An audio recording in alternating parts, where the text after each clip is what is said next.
Good morning, and welcome to your Supreme Court.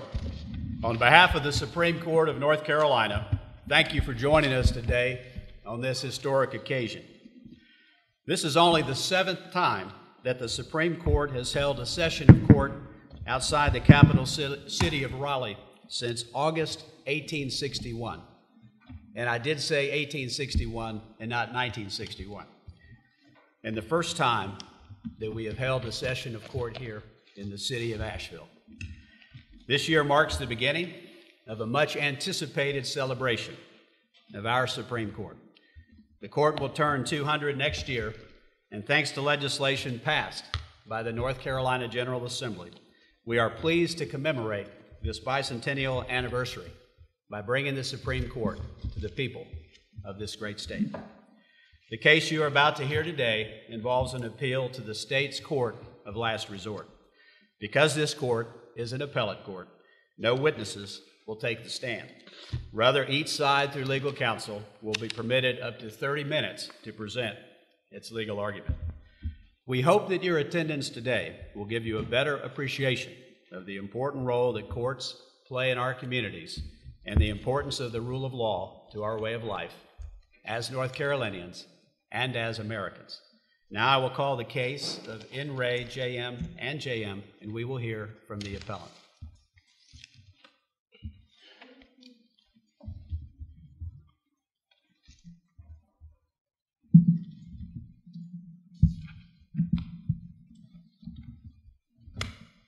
May it please the court.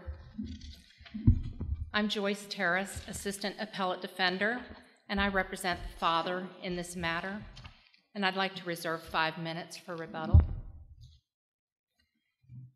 Hearsay is defined as an out-of-court statement offered in evidence to prove the truth of the matter asserted. Under our evidentiary rules, hearsay is only admissible as proof in exceptional circumstances. These are circumstances in which a declarant's out-of-court statements have been determined to be inherently trustworthy and reliable. There are 2 questions before this court relating to out-of-court statements made by the respondent mother, which were admitted by the trial court as substantive evidence to prove the abuse of the child Justin. The first was whether her statements to medical providers testified to by nurse practitioner Holly Warner were properly admitted under the hearsay exception for medical diagnosis or treatment. And the second is whether her statements to the maternal grandmother were properly admitted under the hearsay exception for statements of a party opponent. Hearsay exceptions must be narrowly construed because the declarant is often unavailable to be cross-examined, and in this case, the mother was not available. So on the basis of the mother's out-of-court statements, the trial court made specific findings that implicated the father, and the court concluded, based on those findings, that the father inflicted serious physical injuries on Justin by other than accidental means. So the first issue is the exception for medical diagnosis and treatment, and whether the statements made by the findings that the court made based on the statements of Holly Warner should have been admitted under the exception. Are you saying that there is never an instance where statements made by someone other than the patient can be admissible under this exception? I believe, Your Honor, that the exception does not in and of itself permit that, and up until this point, under this court, both this court's interpretation of the statute, it has not allowed for third-party statements. But this just isn't any third party. This is the mother of a 2-month-old who can't speak for himself. That is correct, and this court up till this time has not had that opportunity to address that. I guess the question that would need to be answered is where is the line drawn? And the appellees, I think, have made a statement that or suggest that there's a presumption that any parent of any young child would be the statements of would be acceptable under this exception.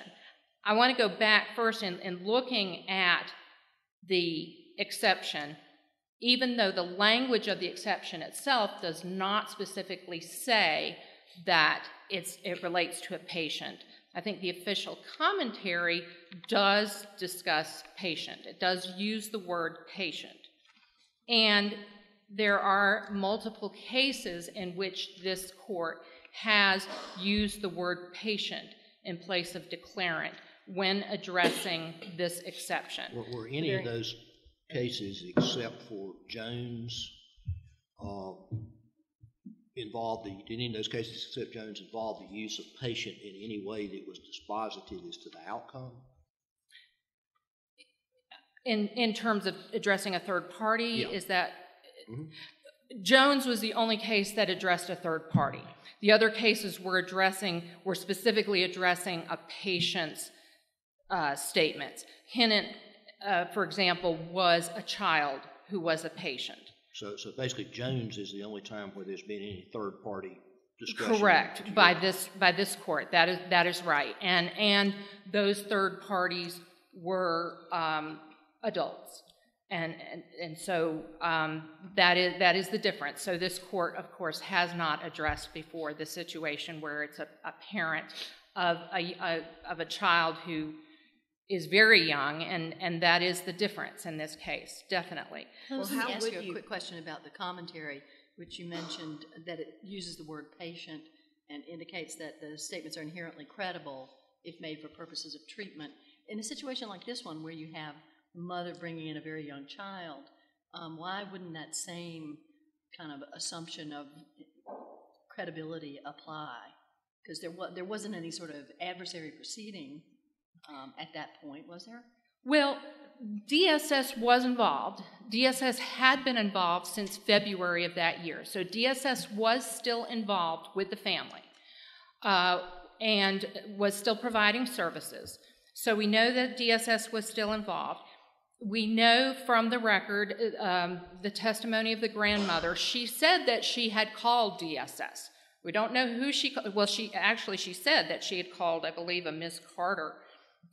So we know that she had called someone around that time. That the record is not real clear about who she called and what happened. So to answer your direct question, no, there was not an adversarial proceeding at that point in time.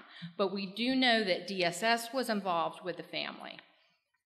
So there was some reason for the mother to have some motives that were not pure. We know, and we also know from grandmother's testimony that mother had been known to be untruthful at times. We know that she could not always be relied upon to tell things truthfully, and often she questioned things that she said. And in fact, when she talked to her that week before, she said, what are you telling me? What are you saying? And so the week before she took her to the hospital, or week before. So wasn't this a well baby checkup? It was regular scheduled one. It was according to the record. Well, and I guess the question is, when you have a mother taking an infant into a regular scheduled well baby checkup, why shouldn't that sort of assumption of credibility of reporting for purposes of treatment be applicable in applying the rule, since the child can't, as a patient, speak for itself? I guess the issue would be, even if this court were to apply the Hinnant test, which I would assert that it would not be necessary. But even if the court were to apply that, there are, of course, the two prongs. And the first prong would be the intent, the patient's intent or the declarant's intent. And so what would need to be considered under the intent would be the motive of the declarant. Is it the motive or is it the nature of the statement? Well, I think it's what's specifically said in Hennant is the intent. Well, is there evidence? I mean, are you disputing that there's evidence in this record from which a trial court could find that this statement was made for the purpose of medical diagnosis and treatment? It might be pertinent to the doctors to receive the information, but what was her again, I think intent? the question, because I think this is ultimately an issue of conditional fact, isn't it? Is there a basis for the trial court to find that this statement was made for the purpose of medical diagnosis or treatment? I think there is some dispute about whether the court, I think there is some information that the court should have, I think there's enough information that it could be questionable about the mother's motive, and particularly... But ultimately, the trial court has to make the initial determination of whether, as a factual matter, the two prongs of the test are satisfied, right? That is correct under Hennant. So is it your contention on appeal that we, in the event that there is evidence from which the necessary finding of conditional fact could be made, that we review that de novo and perhaps make a different factual determination? No, I'm not suggesting that. My first argument, of course, is that the patient, that the mother is not the patient. Right. And that is. But you also seem to me to be moving on to say that because of the credibility concerns that you had expressed about the mother, for the reasons that you've already stated, that also should have resulted in the exclusion of the evidence. And since you were on that subject, I was trying to figure out what your argument was there. Right. Well, I think then that gets to the issue of looking at. I think that the court does at some point need to look at or have the responsibility to look at things de novo. The appellate court does have the responsibility to look at the test de novo. Just to make sure I'm following you, that would then the motive for which the statement was made would be something that the appellate court would review on an appellate record de novo? When we are looking at the conclusions, the appellate court would look at the conclusions of law de novo. And so, it seems to me the two alternatives are either you look at the question of was there information in the record or evidence in the record from which the necessary determination could be made, and therefore it's more of a sufficiency of the evidence kind of inquiry, or are we talking about a de novo inquiry that the appellate court would make on appeal regardless of, without giving any deference to the trial court's ruling, other than the usual presumption of correctness? I'm not sure that maybe if you could repeat that question, because I'm not sure I followed that. Tell me that I'm incomprehensible. That works. No, it's me, not you. Your argument, or at least a part of your argument, seems to me to be, in essence, that there was enough reason to question the credibility of the mother that the relevant prong of the Hennant test, even if we were to deem it applicable, hadn't been satisfied. And that seems to be at least a part of your argument. To some extent, in order to apply that test, somebody has to make a factual determination. You've used the word motive or intent as to what intent underlay the making of the statement. My question then is, that seems to me to be essentially a factual inquiry and not some sort of legal inquiry. It's okay to tell me I'm wrong about that, but at least initially it seems to me that's a factual question. If it's a factual question, is the trial court's determination with respect to that issue to be upheld on the grounds as to be reviewed on the basis of whether there's sufficient evidence to support the finding, or is that a de novo determination that the appellate court makes, looking at the record afresh and not giving any deference to the trial court? I hope that's a little better. Yes, it is, and I would agree with you that yes, if we're going down that road, then yes, it is something that would give deference to the trial court. But I think where I want to take us back to is I think that if, where I start from is that the exception is for patients. When we look again at the overall... If a patient can't speak for him or herself, how are we supposed to resolve that? Right, and I think that's where I'm coming back to. If the exception, when we look at the exceptions are to be inherently trustworthy and reliable. So if they're going to be expanded, if this court is going to look for a rule to expand that beyond the patient, then there need to be some boundaries. Otherwise, why not say, well, anyone that can't speak, if I bop my husband over the head and he's unconscious, and I take him to the hospital, and I say, I don't know what happened to him. He hit himself on the head when he, fell on, and hit the cabinet. Is that allowable? Where do we draw the line? And so I think this court then needs to draw lines at some point that is appropriate. So if you say a parent of young child, how young? And then if you say parent of 3 or less, well then does it mean any parent? And what about parents involved in high conflict divorce cases where one parent might be coming into, is it a race to the doctor's office? Is that where we open it up? Yeah, let me jump in just for a second. It seems like that you're asking us to blend the hearsay exception with some weighing of credibility.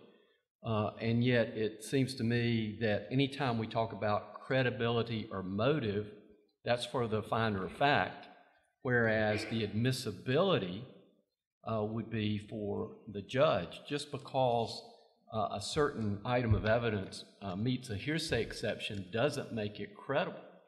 So isn't our job to see whether the trial court properly said, well, this statement falls within 8034 statements for purposes of medical diagnosis, and then let the finder of fact weigh credibility or motive issues in determining how much weight to give to that evidence? Well, then I'm not sure that if something then comes in, though, under an exception, then you can't test the credibility of an out-of-court declarant if the out-of-court declarant doesn't testify. And that was the case here. The respondent mother did not testify.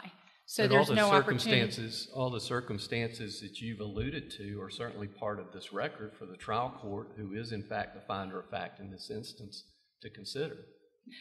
That is true, but that was brought out. That was brought out through the able advocacy of father's attorney. However, he did not have an opportunity to cross-examine the mother herself, and there might have been more opportunity through cross-examine, and I'm sure there would have been more opportunity to test the credibility of the actual declarant herself through prior inconsistent statements, and that is what has happened. In fact, that did happen in some of the other cases that the Court of Appeals mentioned from other states.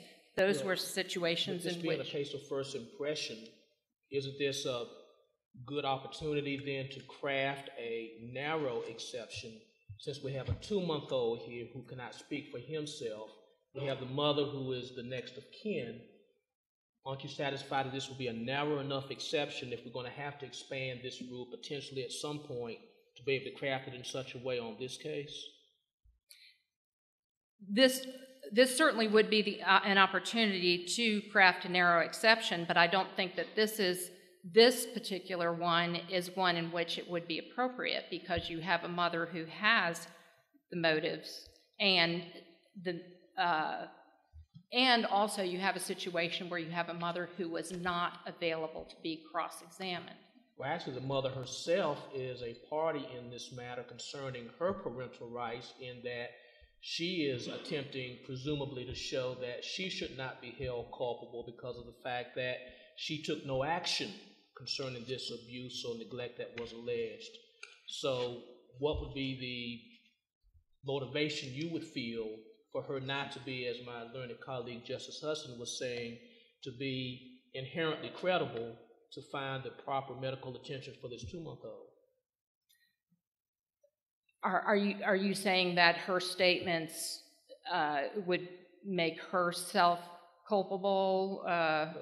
She's facing her own situation, irrespective of what you are pointing out to us, that she may have some motive herself because of the fact that the father and her are jointly involved with this child. However, on the other hand, with the hearsay exception being that if there is inherently credible information that is being given for medical diagnosis here for a 2-month-old, why should we not deem that established hearsay exception to be an appropriate one here to carve out a narrow exception?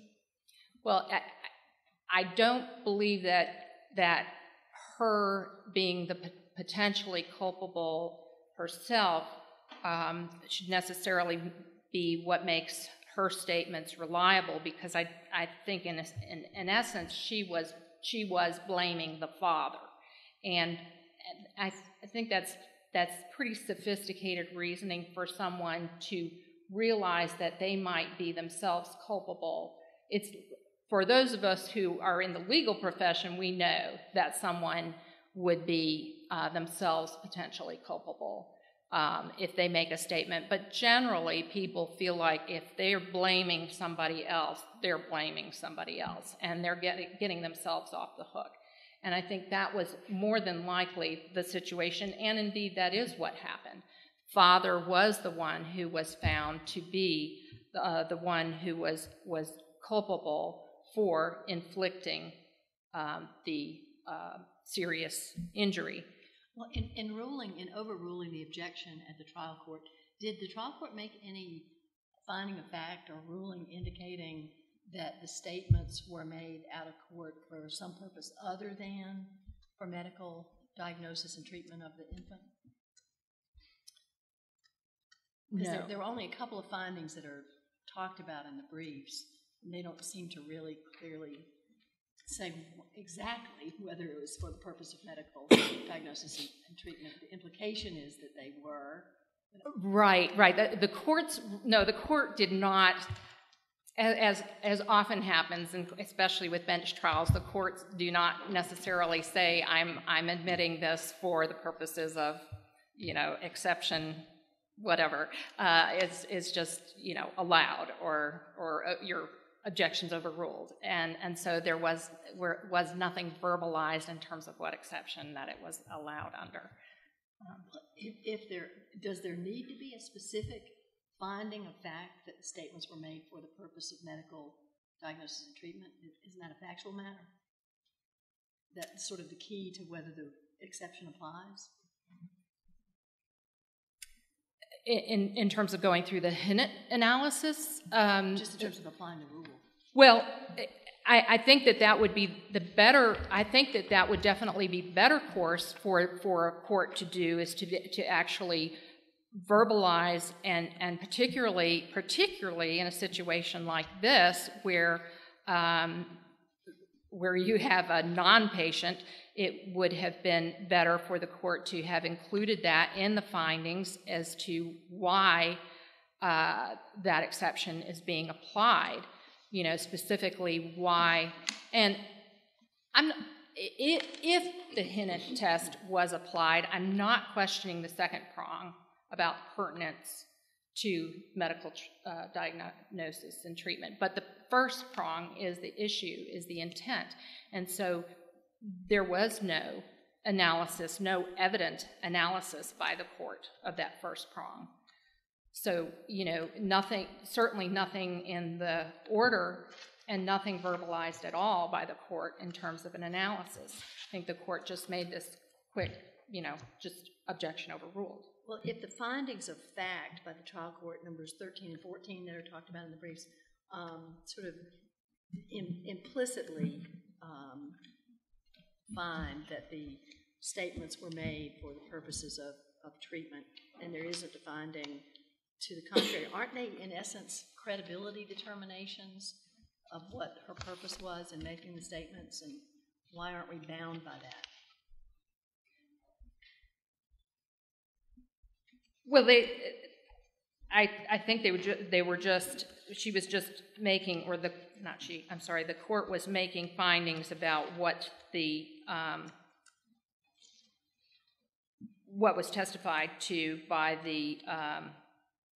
by Holly Warner, and which included the statements of the mother. But there was no specific analysis of the intent of the out-of-court statements.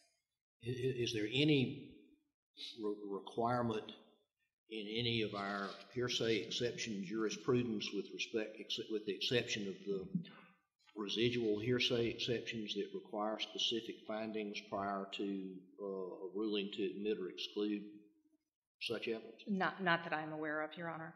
I couldn't think of any, but... No, not that I'm aware of. Before I run out of time, I'd like to go ahead and address the second issue, if I may, unless well, you're the master of your time. And yes, I better go ahead and do that. Take whatever rebuttal time you wish. Right, and I want to make sure that I hit that issue because that's also an important issue, the exceptions for statements of party opponent. And that was based on the statements that were made to the maternal grandmother. The maternal grandmother testified about statements made to her by the mother. And the court, over objection of father's trial attorney, admitted those statements. And again, as Justice Hudson had questioned earlier, did the trial court say why those were admitted? And no, the trial court did not. And so initially in my argument to the Court of Appeals, I went through a number of different exceptions and said, well, couldn't have been admissible under this one, under that one, and under that one. And the Court of Appeals ruling was that was admissible under statements of party opponent. And my argument is that it does not fit under that because the mother's out-of-court statements to the maternal grandmother do not fit under any of the 5 categories to be used against the father. So whether or not those statements were adverse to her interests, it doesn't make them fit under the exception to be used against the father. Is your argument that with respect to the father, only the father's statements would have been admissible? Correct. There's no question that the mother, one of the things I've been trying to think through with respect to this issue is what legal rule are we actually applying?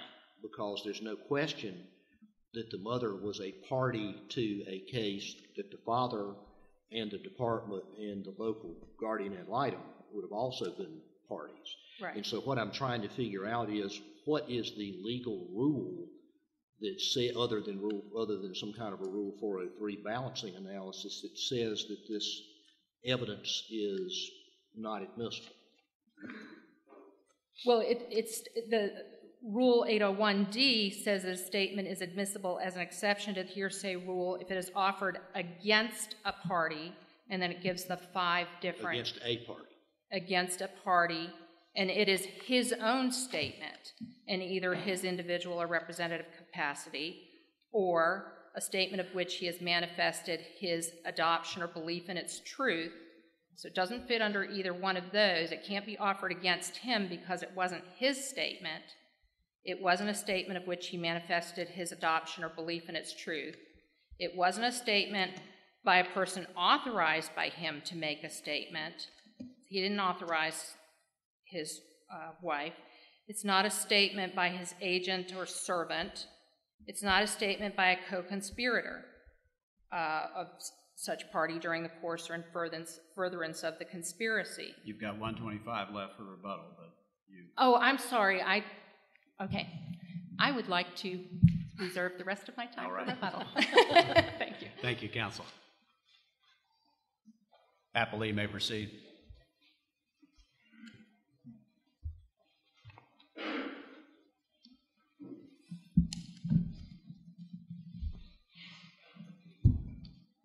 Mr. Chief Justice, and may it please the court, my name is Matt Wunsch. I'm appellate counsel for the Guardian Ad Litem program, and I represent the juveniles Justin and Julia, the pseudonyms that we used in this case.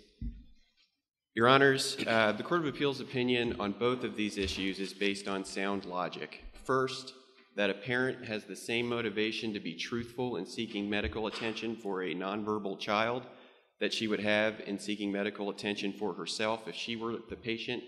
And second, that both parents are party opponents in an adjudication and disposition case, and therefore their own statements can be used to prove the status of the child in that case. There are three main points that I would like to speak with you about today. First, again, as the patient's mother, respondent mother had a strong motivation to be truthful in seeking medical care for Justin in this case.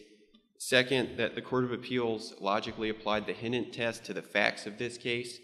And then third, that the cases on that issue cited by respondent father in his brief simply don't apply to the facts of this case, including this court's opinion in Jones. Turning to the first issue, and this court had some extensive discussion about this already, but one of the things I wanted to pick up on first was you discussed how broad or how narrow should this exception be. And I suggest that the Court of Appeals already constructed a very narrow exception to include non-patient statements in this case. On page 12 of the Court of Appeals opinion, it said that the statement should be limited to the parent of a child unable to relay his or her medical condition. Those are the exact facts that we have here. As the court observed, we have a 2-month-old child unable to speak for himself. We have the parent bringing him in to a regularly scheduled medical appointment. Existing DSS case notwithstanding, there was no referral for this appointment because of that case. There's no connection established between that case and this appointment in the record.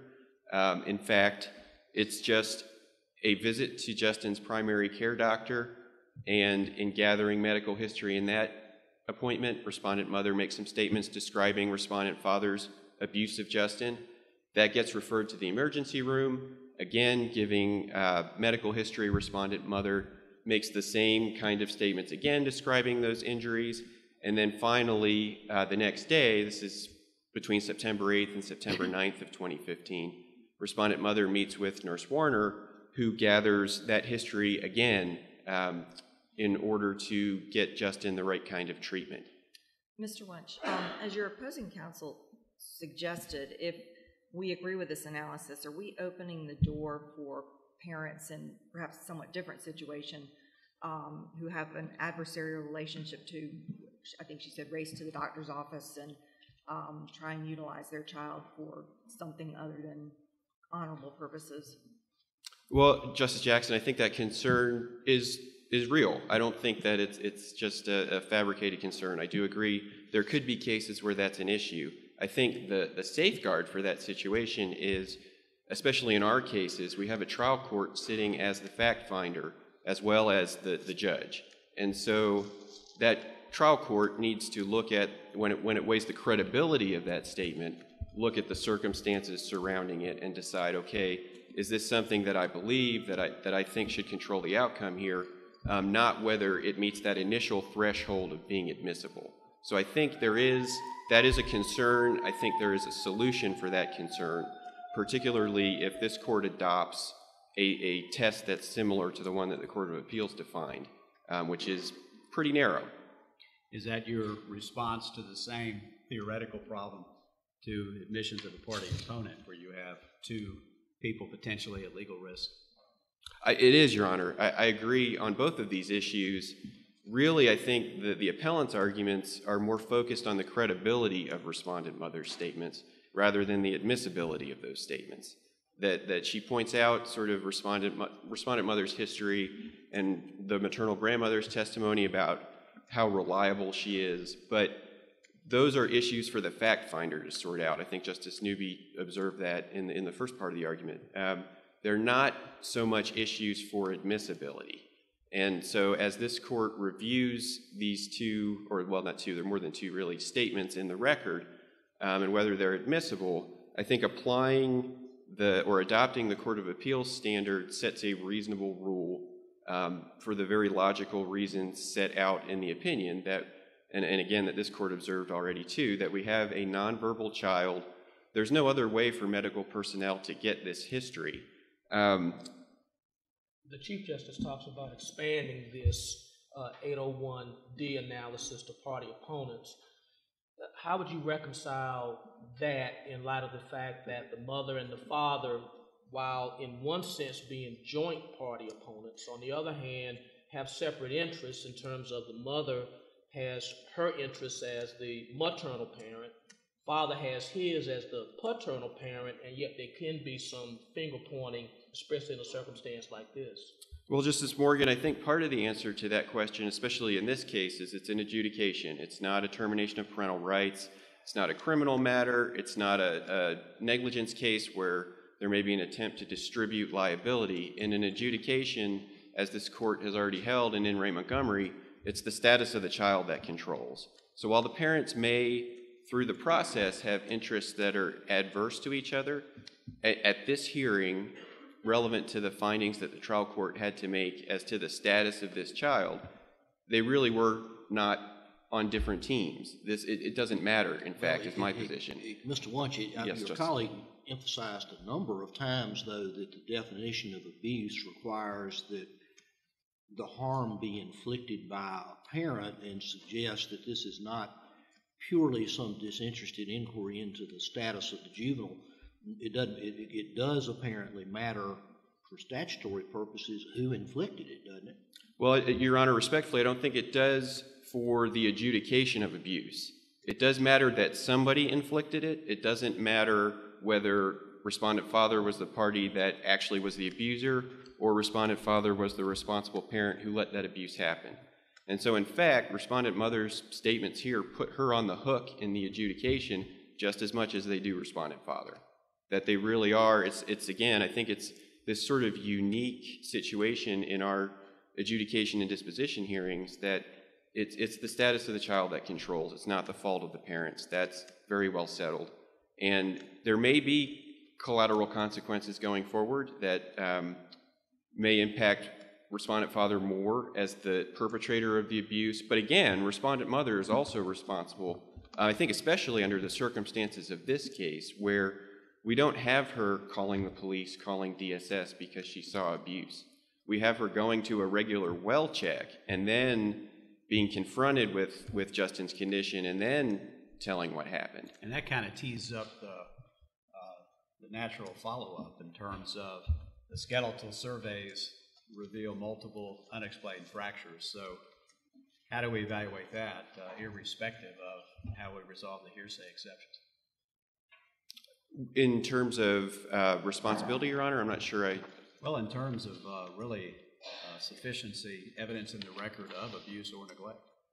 Well, I think certainly, and I would argue, honestly, in this case, you could have adjudicated Justin abused without any of this testimony, just based on that information that you just alluded to, the skeletal survey, Nurse Warner and the other treating physicians' observations of his condition. And there's no dispute in the record that he had two caretakers during this time. It was respondent father and respondent mother. So in any event, I don't think there's any question that he was abused, and it was by one of these two individuals. And that's really, for an adjudication, that's the question. Did this abuse happen? Was one of these two people, the person responsible? You indicated that it doesn't matter in terms of the adjudication as to whether or not mom made the statement about who harmed the child. Does it matter in terms of the rule, in terms of whether or not the statement ought to be made by the party against whom the statement is held against? So I think I'm interpreting your question correctly. Correct me if I'm wrong, please, Justice Beasley. But I don't believe, in terms of admissibility, that it matters, especially in an adjudication and disposition case. Again, because of the unique circumstances, this is about the status of the child. This statement is adverse to both parents. But as to the rule, does it matter? More broadly? Well, as to the rule as it is applied in this case, as to because it was mom who was also a party, but it's being applied against dad. Correct, Your Honor. I don't believe it matters. Whether it's mother's statement or father's statement, they're both party opponents. I think the statement is being used against both of them. And so it doesn't matter that mom made the statement and the statement is used against dad, as opposed to dad making the statement and the statement being used against dad. I don't believe so. Pursuant to the rule. That is our position. Yes, Your Honor. How do you, just to follow up on that, how do you get around the language of the rule that specifically says in exception A that it's admissible as an exception if it is, quote, his own statement? Yes, Your Honor. It's, again, because it's respondent mother's statement and she is a party, and this case should not be about adjudicating dad abused Justin or mom abused Justin. It's just that Justin was abused. So it is mom's own statement being used to adjudicate the status of the child. And so I do believe that it qualifies under the rule for that reason. Well, a sort of related question is, if it comes in and can be used properly under the rule and that part of it against the mom, isn't it in for any purpose if it's in? I think in terms of using it against a party opponent, I believe so.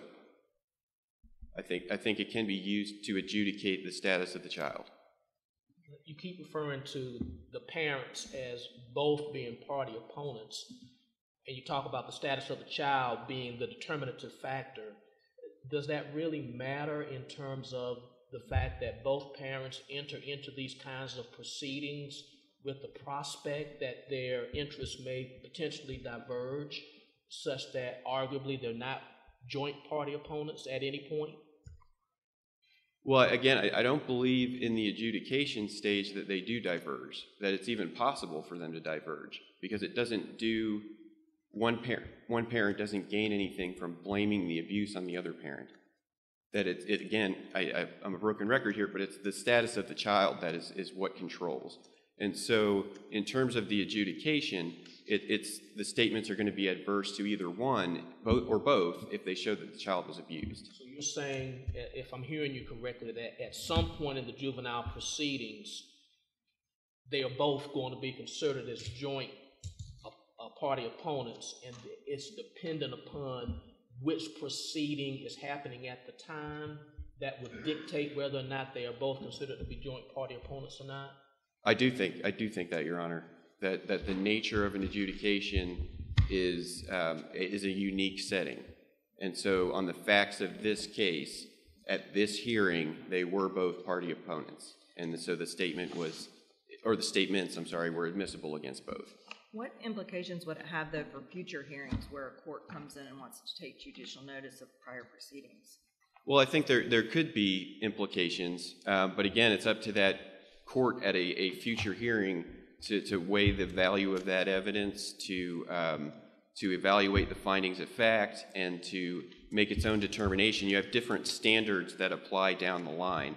So it's not as if an adjudication automatically, affects the outcome of a permanency planning hearing. That's a whole new set of questions. What about the dispositional phase of this portion of the proceeding? It seems to me that the identity of which parent inflicted the abuse would certainly affect what the trial court did with respect to future custody arrangements, future visitation arrangements, that sort of thing, even within this same, I mean, I realize an adjudication hearing and a dispositional hearing are two separate phases, but they're certainly related. Well, and one thing I would offer as to that, Justice Ervin, is that the rules of evidence don't even apply at the disposition. It's relevant, reliable. So it's really up to the court at that point. Whether or not this was admissible pursuant to the exception, the court could consider it in making a disposition ruling. And that, as we move down the line in best interest determination, that standard holds up. So it's really, in terms of adjudication, that the hearsay issue comes into play. There was one thing Your Honors noted on the first issue, that whether there was evidence in the record that this statement was, respondent mother's statements to the medical providers were or were not made in preparation of litigation. And I just wanted you to point to, or wanted to point you to a part of the transcript where Nurse Warner testifies, "Our job is to," and this is, I quote, "our job is to come in, speak with a parent, get a history, examine the child, and provide recommendations to the primary treatment team." Where's that in the transcript? That, Your Honor, is page 15 of the transcript. So that, I think, directly speaks to that concern. And there is other testimony on the same issue. Nurse Warner also testified that she spoke to respondent mother, this is on page 22 of the transcript, to get a medical developmental history, a family history, and a history of the current concerns. That's page 22 again. And then further on in the transcript, pages 71 and 72, she said, "History is a significant factor in diagnosis." So there is a lot of testimony, I would say more than necessary, frankly, from which the trial court could have found that this was not made in an investigative posture, but that these statements were made in the course of obtaining medical history to provide appropriate treatment for Justin. I do think the record has a pretty firm answer to that question.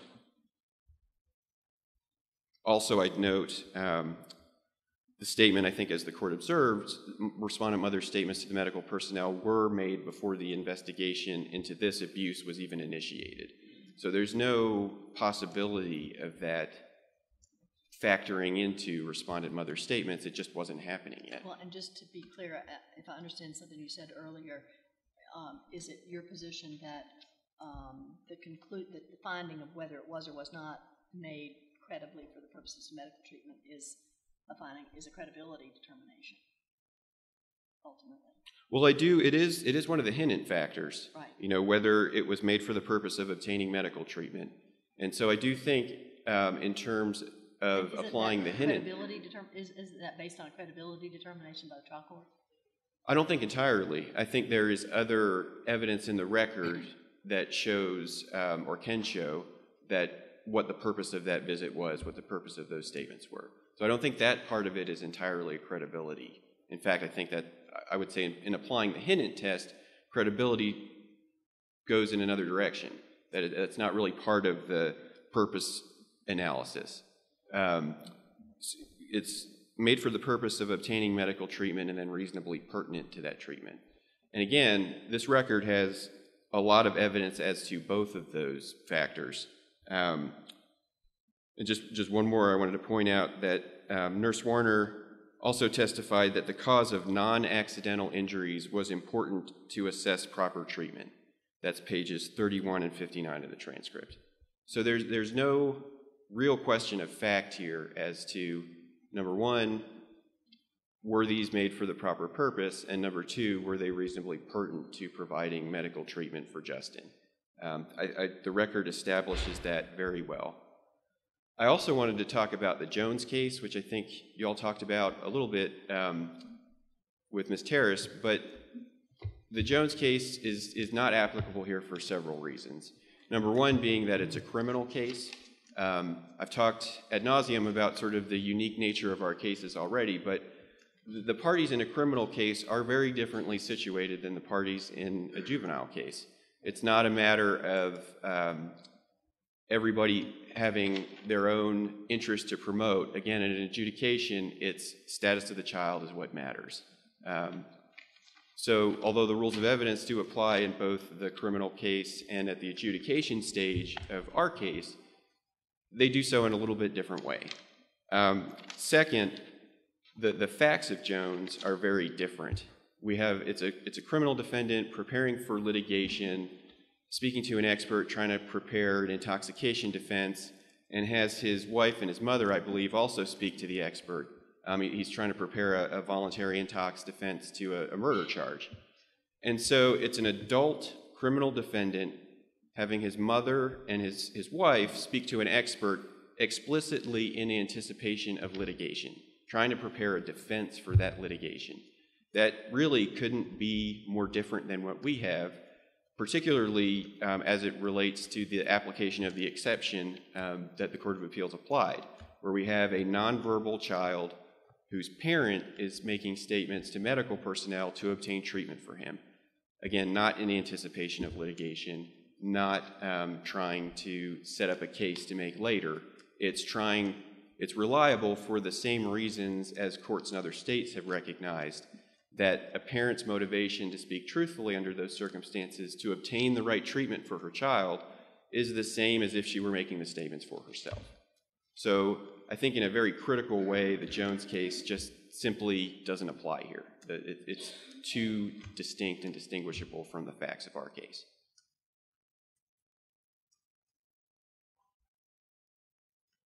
On the credibility part of things, and again, I believe that credibility is a separate determination for the trial court to make. Respondent father talks about, and they mentioned at trial too, that respondent mother had a guardian ad litem for herself. One thing I just wanted to mention was that's a different standard than whether her statements could be admissible or even whether she could have testified. And I also wanted to mention, although respondent mother was not present and so not available to testify, there was nothing to stop respondent father from subpoenaing her.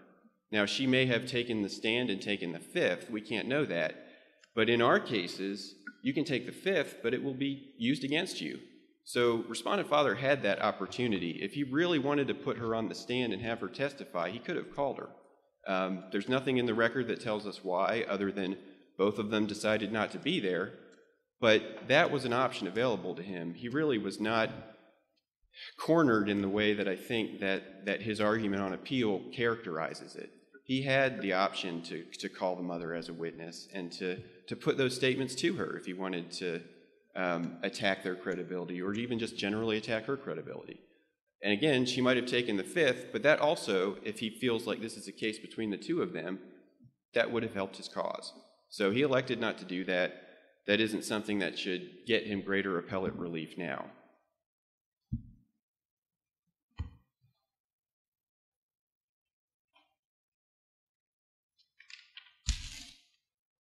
If the court has no further questions, just respectfully request that you affirm the opinion of the Court of Appeals. All right. Thank you, counsel. Thank you, Your Honor. There's time for very brief rebuttal. Thank you. Well, there are many things that I would like to address, but I don't have much time.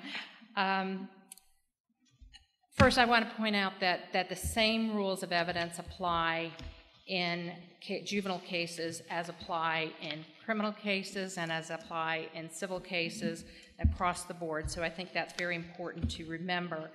Also, I want to mention that although an adjudication has to do with the status of a child, and I will not disagree with that, findings as to the culpability of the parent still matters in an adjudication hearing, and it still affects the parent thereafter. And as was pointed out by both Justice Ervin and Justice Jackson, that there are implications for further hearings. The dispositional hearing, termination of parental rights, and other hearings. So what happens in these adjudication hearings goes further.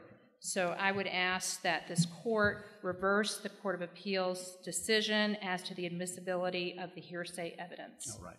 Thank you, counsel.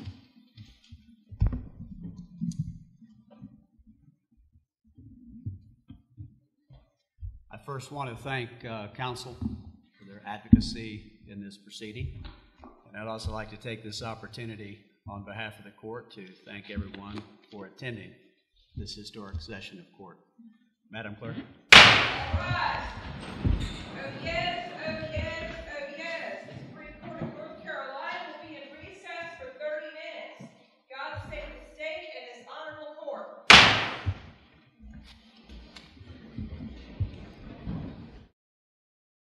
All right.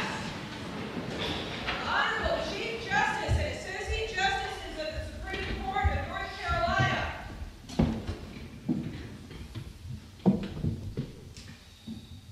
Oh yes, oh yes, oh yes. The Supreme Court of North Carolina has resumed sitting for the dispatch of business. God save the state and this honorable court.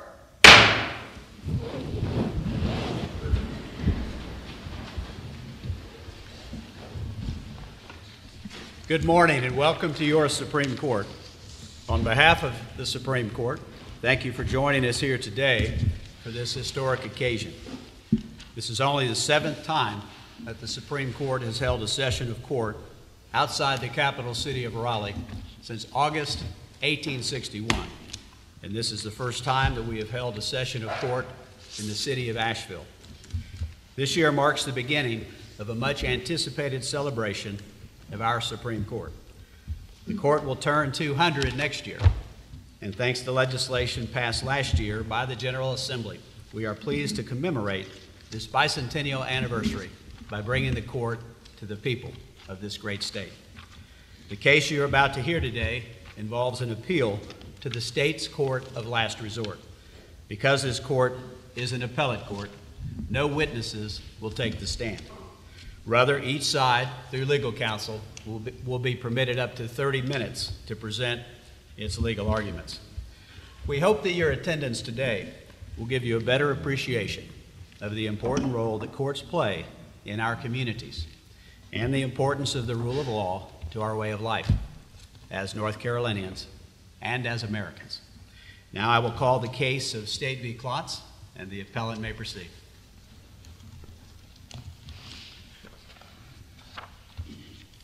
Thank you, Your Honor.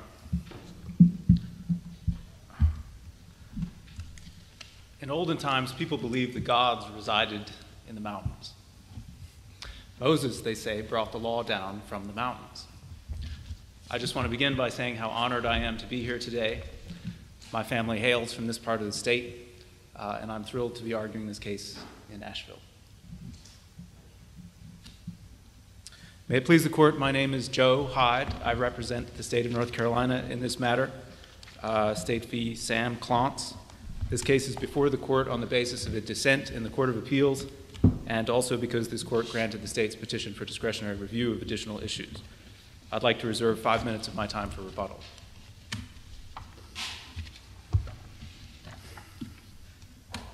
The issue in this case is whether the trial court prejudicially erred by admitting the prior testimony of an absent witness. That issue involves 2 parts. First, whether there was an error, whether the trial court erred by admitting that testimony.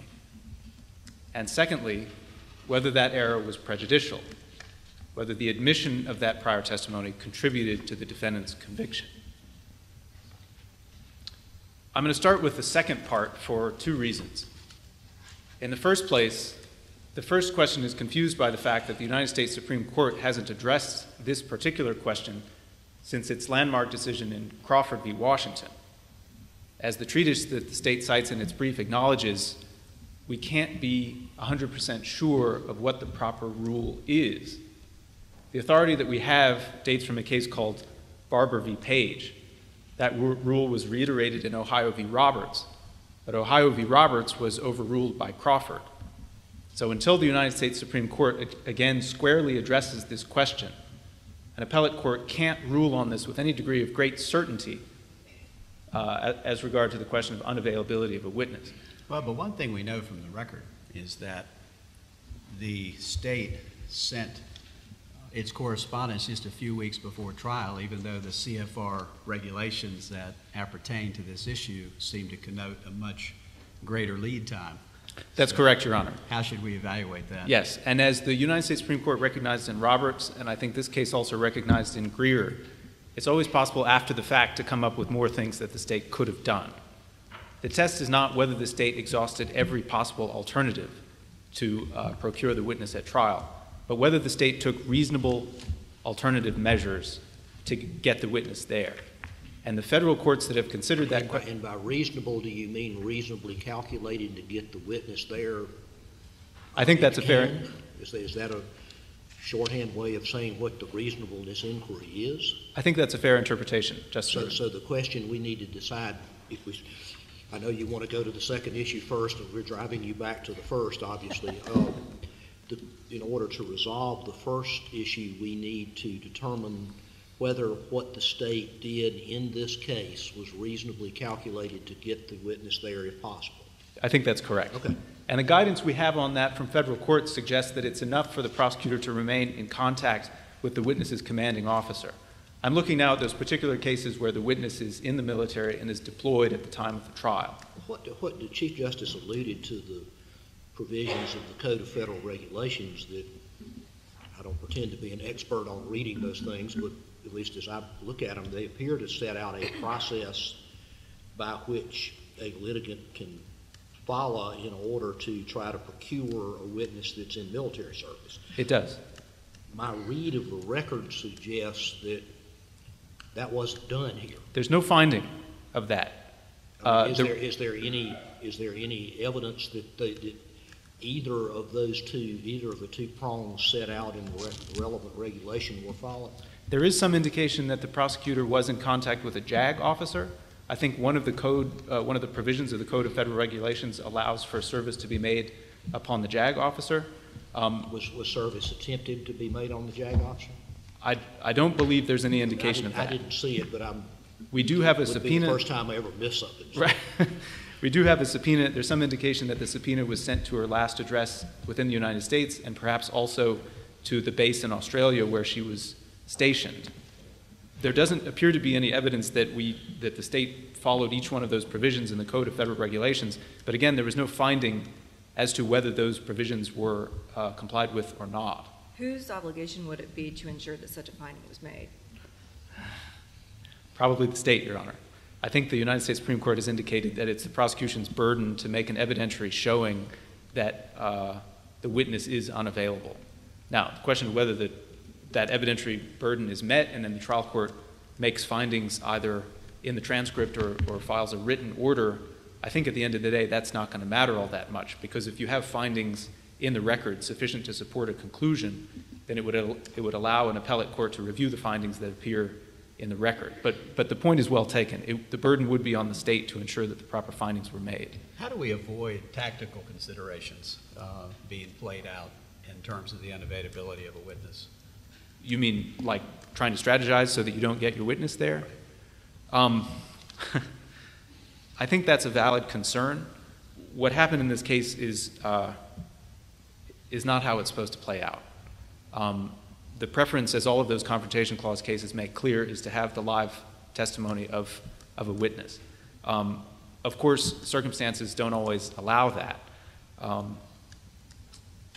But here you had a defendant who was voluntarily waiving speedy trial, who was voluntarily saying, you know, this person's going to be available in about 6 months and this won't be an issue. So why isn't that a pretty serious issue for the state? Well, there are 2 points I would make with regard to that. First of all, the defendant's suggestion that this witness is going to be available in 6 months, the defendant doesn't really have any knowledge, any basis to speculate as to that. As far as we know, she's deployed to an active, well, she's stationed in Australia. We don't know where she is because the military won't disclose her exact location. But as this court recognized as long ago as in State v. Prince, I think that was in the 1967, where the witness was deployed to Vietnam, there's no way of knowing whether a witness who is currently in the armed forces and fighting for her country abroad is going to come back. So the first point is we don't know if she's going to be back in 6 months. But where there's no evidence in the record that the state even attempted to get the presence of this witness, well, how do you think we should look at this? Yes, Your Honor. I would respectfully disagree with you. There is evidence in the record that the prosecutor did attempt to get this witness. You've got the subpoena that was sent to her last known address within the United States and apparently also to the base in Australia. Now, admittedly, there's no evidence that it was received by this witness. But you also have what the Sixth Circuit found sufficient in Hamilton v. Morgan, which was a prosecutor who was proactively in contact with the witness's commanding officer continually for the last 4 or 6 months before the trial. We have a prosecutor who is reaching out to the authorities who have the ability, presumably, to return the witness, and those authorities are indicating to the state that this witness is not going to be available, not only because she's stationed outside of the country, but also because her location is a matter of national security. So you're distinguishing that attempt from the CFR attempt, because that's what I was talking about. Yes. There's no record evidence of the CFR standardized attempt. That's correct. Are you saying then that this court should look at that alternative way of doing it in lieu of the standardized approach and find that to be sufficient? That's precisely correct, Your Honor, and that's in accord with what this court has said before in a case called Greer, where the rule is whether the state has taken reasonable measures to get the witness. It's not every possible thing. And as the United States Supreme Court recognized in Roberts, it's always possible after the fact to come up with other things that could have been done. The question here is whether it was enough. How could this court justify that kind of precedent to say that it is permissible for a prosecution to, on its own volition, have an alternative procedure to obtain the presence of a witness in lieu of a federal regulation? I'm not sure I understand the question. You say that this court has ruled previously that this kind of alternative is sufficient. Well, it broadly has suggested that the state must take reasonable affirmative measures. Okay, and what I'm getting at, and I'm not trying to trick you certainly, but I just want to understand what this court can be authorized to do, which is to say that a federal regulation can have substituted for it a prosecution's desire to have an alternative means by which to obtain the presence of a witness when the CFR is being ignored.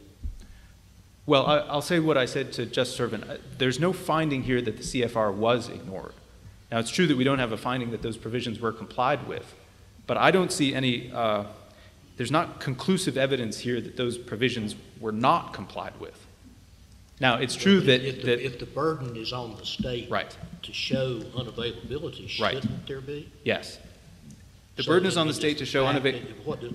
If the fact is that the burden's on the state and the record reflects that there's no evidence of compliance with them, and those are the stated means in federal law for ensuring the presence of a service person, how can it be reasonable to do anything else?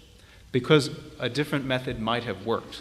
Because there's no evidence that the state complied with the federal regulations to get to get this witness here for the initial hearing. And I guess I'm having a little trouble understanding why that makes a difference. Because this rule has articulated a principle by which it's not that the state has done every possible thing. The state doesn't have to check every possible box to make sure the witness is available. The state has to only take reasonable affirmative measures. And what's problematic here, it's true, there's no evidence that the state complied with those federal regulations. But what the Court of Appeals said was that the state didn't do anything. It made the jump from saying, well, you didn't comply with this federal law, therefore the state didn't do anything to get the witness here. And that's simply, that conclusion is not borne out by the record. Well, what are the findings that the state took reasonable steps, or steps that could be interpreted as reasonable? Right. So you have a situation where the trial court did not make on the record findings that there was affirmative measures taken. And this brings us into the area of a case called Cook, I think it is, where the Court of Appeals found that the trial court's findings were insufficient because it hadn't made explicit findings that the state had or had not taken measures to get the witness there. But this court's own precedent suggests that where the record is sufficient to show that the witness is unavailable, that the failure to make those findings is not by itself reversible error. So it's true that the trial court didn't make an affirmative finding as to the measures that the state took, but the state's position would be that alone is not a basis to overturn the trial court's admitting this evidence. Was there any finding or any evidence to dispute that she might be returning in 6 months or was likely to? No, there was not. So there's no evidence to the contrary?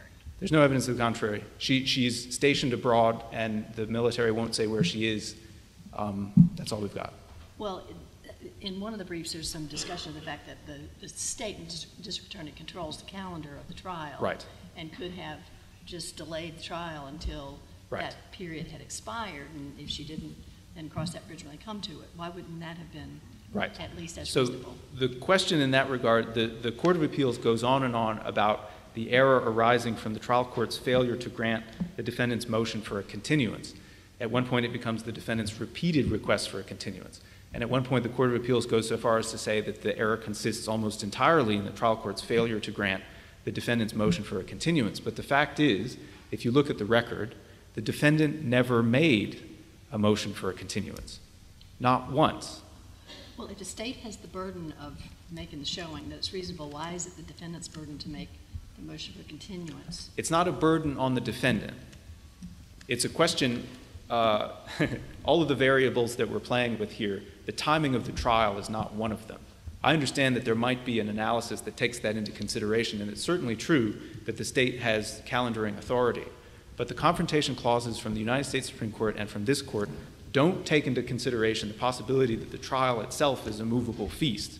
Assuming that the trial date is set, the question is whether the state has done everything that it has to do in order to get the witnesses there.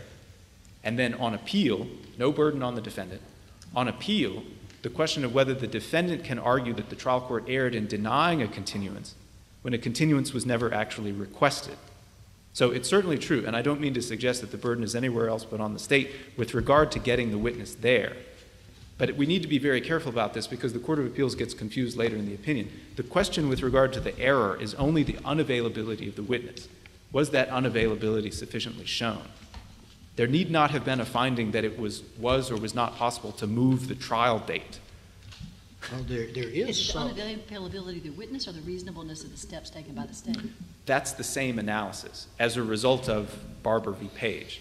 It was previously the law, earlier in the Supreme Court, and this is acknowledged in Barber, that all you had to show was that the witness was outside of the jurisdiction.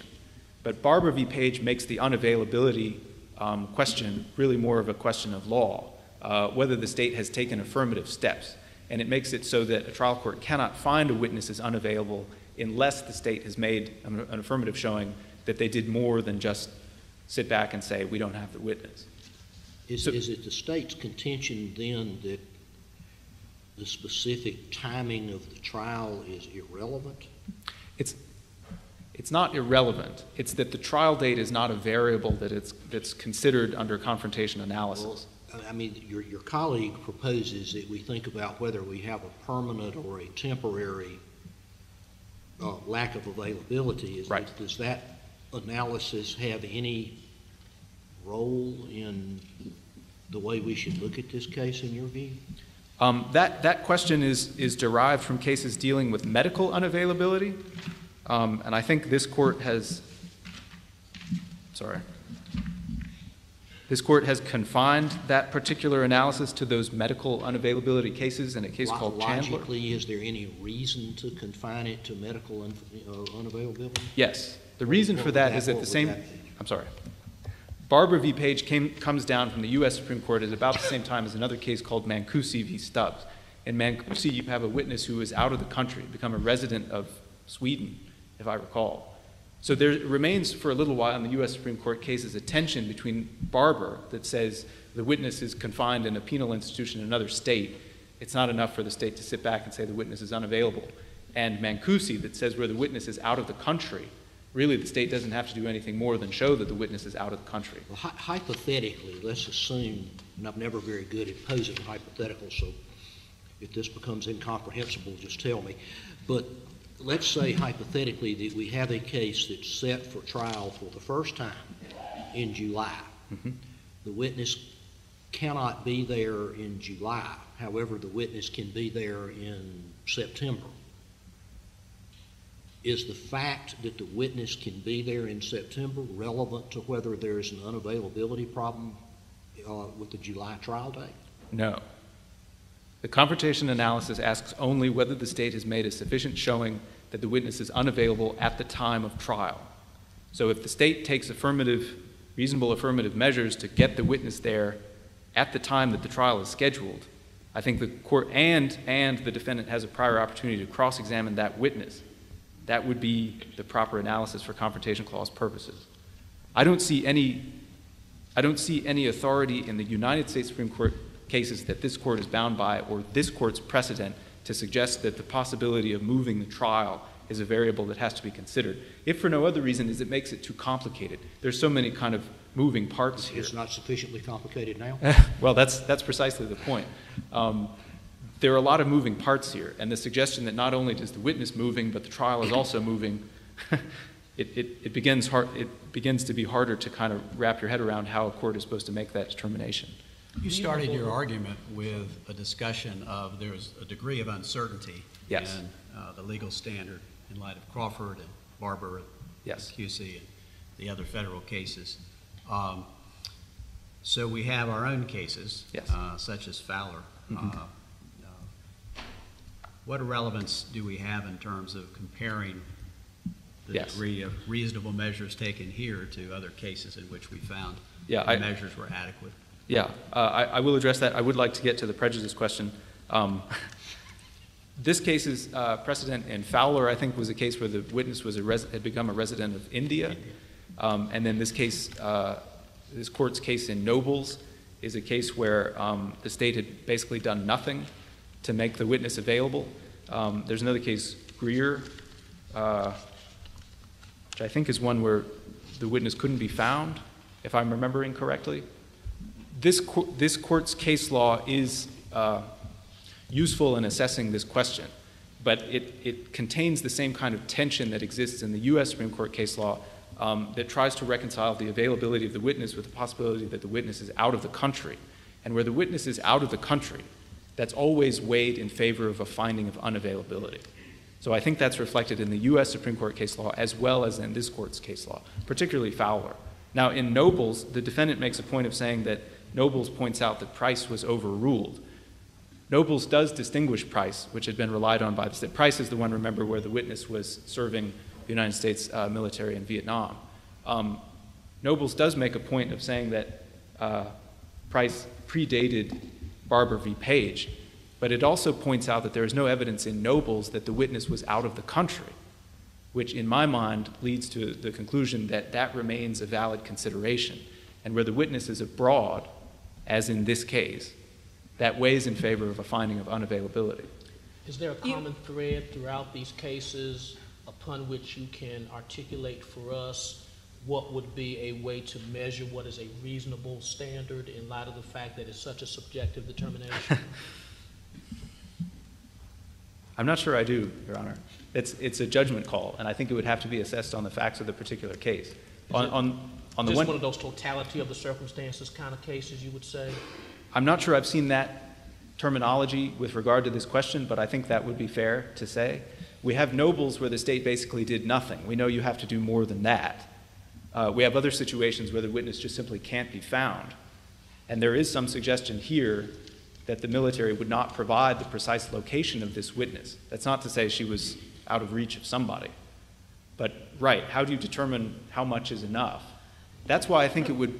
I was just going to say, before you get too far into your time, I wish you would talk to us about prejudice. Yes. Because that seems like a really important part of this case. It is a very important... This was a very key witness. Yes. Who was in the middle of everything that happened. Right. Can I just ask one follow-up on the other issue, the subpoena? Mm-hmm. What part does the subpoena play in the reasonableness of the state's efforts? I think that would be one example. And the timing of it.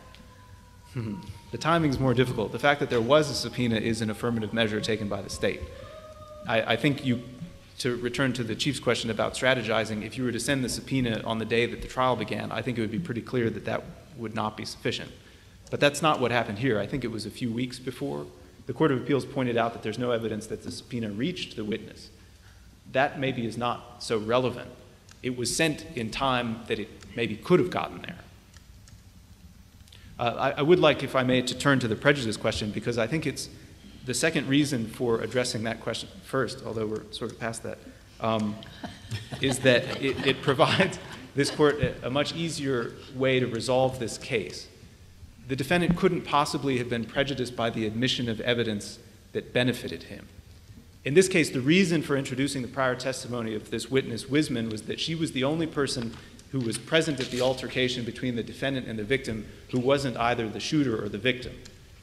The defendant filed notice of his claim to assert a defense of another defendant, and Wiseman claimed that she was on the ground being menaced by the victim at the time, and the defendant claimed that he was acting in defense of her.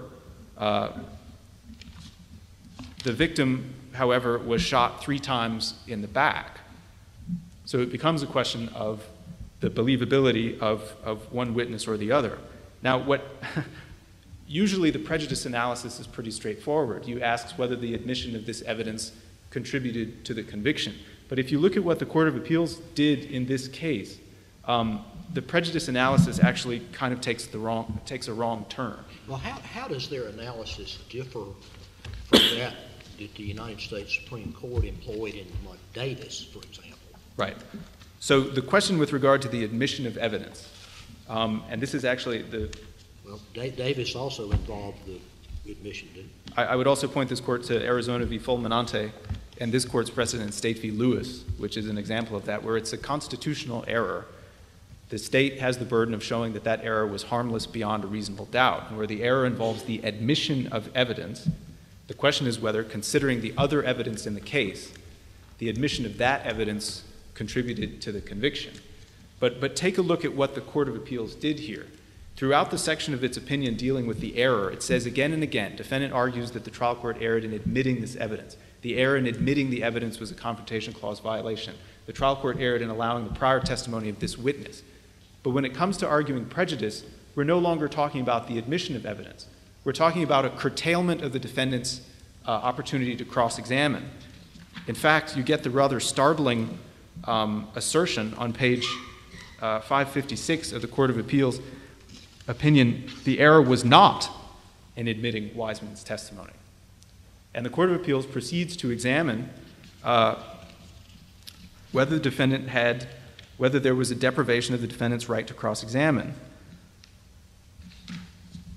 Again, opportunities to fully cross-examine Wiseman. Denied the right to fully cross-examine the state's witness. Defendant was not permitted to fully cross-examine an essential witness. This is comparable to a situation of where the error involves the admission of evidence and then the prejudice analysis involves a jury instruction. It's not the error that was alleged. Now, it's a clever tactic that the defendant made in arguing in his brief that the prejudice doesn't arise from the admission of this evidence. He couldn't argue that because Wiseman's testimony corroborated the defendant's own account. The defendant and Wiseman, let me back up.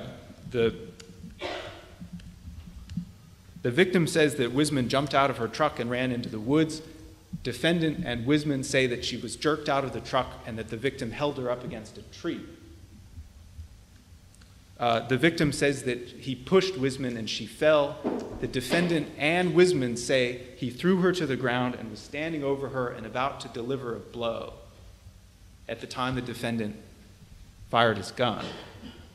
There's literally nothing in Wiseman's testimony that's incriminating to the defendant's case, beyond the fact that he shot the victim, and he's not contesting that. The admission of Wiseman's prior testimony could only have benefited the defendant's case, where it's a question of the credibility of the defendant or the victim, and Wiseman's prior testimony corroborated the defendant's own account. And it explains in some measure why the Court of Appeals perhaps didn't assess, well, it explains how they found this to be a prejudicial error. Because the prejudice analysis that the Court of Appeals conducted was related to a different error altogether, an error that they hadn't found. Namely, that the trial court erred in curtailing the defendant's cross-examination of this witness. Defendant hadn't demonstrated such an error. There hadn't been such an error because the defendant and his attorney were present at the hearing at which Wiseman testified and her testimony was taken. There had been no showing that there had been any improper curtailment of his right to cross-examine. So what you have in the Court of Appeals' opinion is an error analysis that simply doesn't correspond to the prejudice analysis. Let me ask you about one thing you said a little bit, that her account just corroborated the defendant's own story. Yes. Which the jury rejected. Yes. And if the jury rejected it, thought he was not reporting accurate or something, then it obviously rejected hers as well. Yes. So why wouldn't it have been to the defendant's benefit to have the jury have the opportunity to see her and evaluate her credibility in person? Yes, it very well may have been. It very well may have been. But that's not the error analysis that was conducted. The error analysis that was conducted here, the argument that the defendant made, is that the trial court erred in admitting her testimony. It's certainly possible that there could have been other benefits from her being there, but that's not the error that was preserved. That's not the error that was argued to the Court of Appeals. And the point that I'm making is a rather fine technical one, but it's that the error analysis has to correspond to the prejudice analysis, because otherwise we're sort of talking at cross purposes. I'd like to reserve the remainder of my time. All right, thank you, for rebuttal. counsel. Thank you. The appellee may proceed.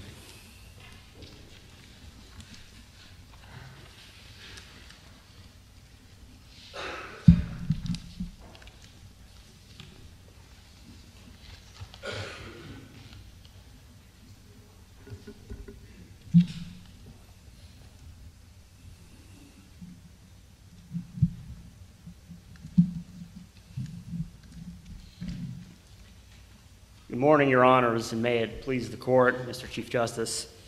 My name is Dan Blau. I'm an attorney at the Hale and Blau Law Office in Raleigh, and as always, it's a pleasure to be here with the Court this morning, especially here in this beautiful courtroom in Asheville, to speak with you about Sam Klontz.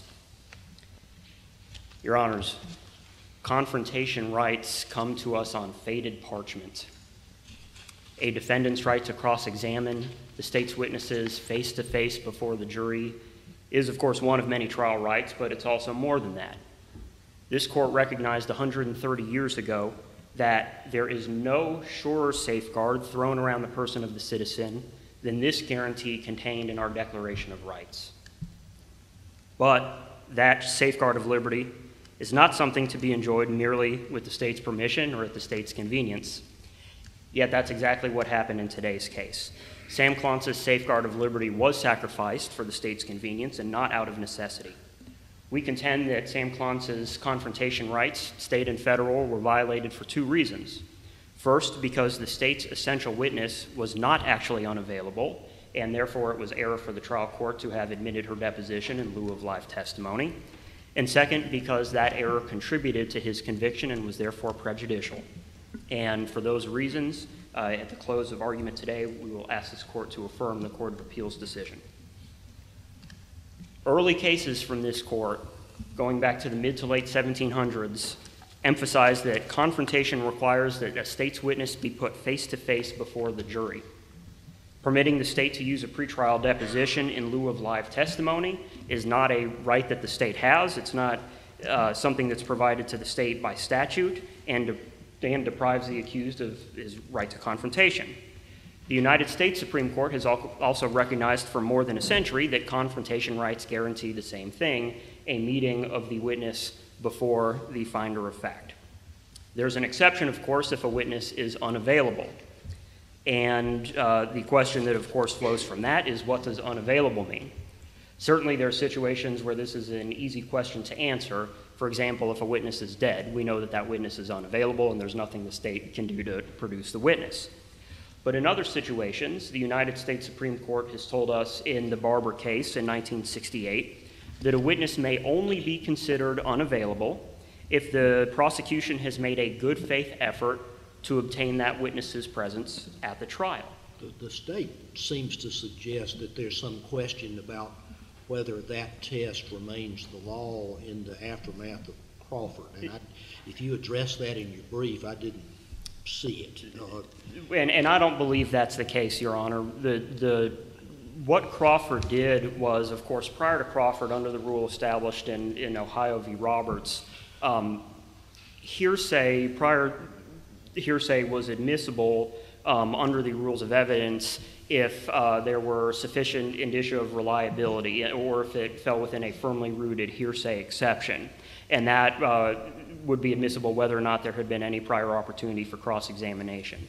What the Supreme Court in Crawford did in 2004 was say that modern hearsay rules have gone too far afield of the original intent of confrontation, and that for hearsay to be admitted, it has to kind of clear both hurdles, modern hearsay rules and then the confrontation clause. And the court says that testimonial hearsay cannot be admitted unless there's unavailability and a prior opportunity for cross-examination.